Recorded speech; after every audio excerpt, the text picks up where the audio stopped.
நம்ம போன டைம் சாப்பிட்டோமே ஞாபகம் இருக்குங்களா? துவரக்காய். அத வந்து துவரக்காயிலிருந்து அந்த கொட்டையெல்லாம் விதையெல்லாம் வந்து வெளியில எடுத்து, அத வந்துட்டு நம்ம வறுத்து சாப்பிட்டோம். அதிலேருந்து இப்போ துவரம் பருப்பு செஞ்சிரலாம் அப்படிங்கிறதுக்காக, நம்ம தோட்டத்தில வந்து நல்லாவே வந்துட்டு முத்தி போயிருந்த காயெல்லாம் வந்து பொறிச்சு எடுத்துக்கிட்டோம். எடுத்துட்டு இத வந்து 3 டூ 4 நாள் வந்துட்டு வெயில்ல காய போட்டதுக்கப்புறம், இந்த மாரி எங்க தாத்தா பண்ணிட்டுருக்காரு பாருங்க. கட்டைய எடுத்து அத வந்து அடி அடின்னு அடிச்சு விட்டோன்னா, அது பூரா வந்துட்டு உடைஞ்சு இந்த மாரி இது துவர பருப்பு தனியாவும், மேல இருக்கிற உம்மி தனியாவும், அதாவது தொல்லி தனியாவும் வெளில வந்துரும். இத வெளில வந்ததுக்கப்புறம் இத என்ன பண்ணுவாங்கன்னா, இத அப்படியே வந்து பொடச்சு எடுப்பாங்க.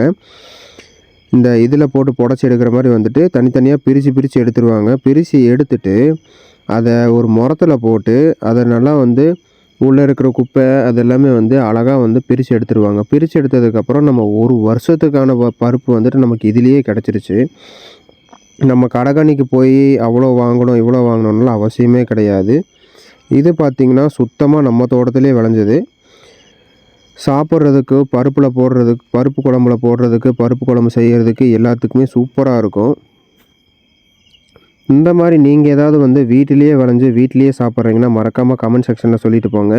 அதே மாரி இந்த வீட்டு முறையில வந்துட்டு செய்யறது உங்களுக்கு புடிக்கும்னா, மறக்காம ஒரு லைக் குடுங்க சேனலுக்கு.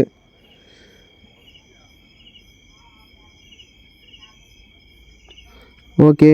நாளைக்கு பார்க்கலாம். டாடா!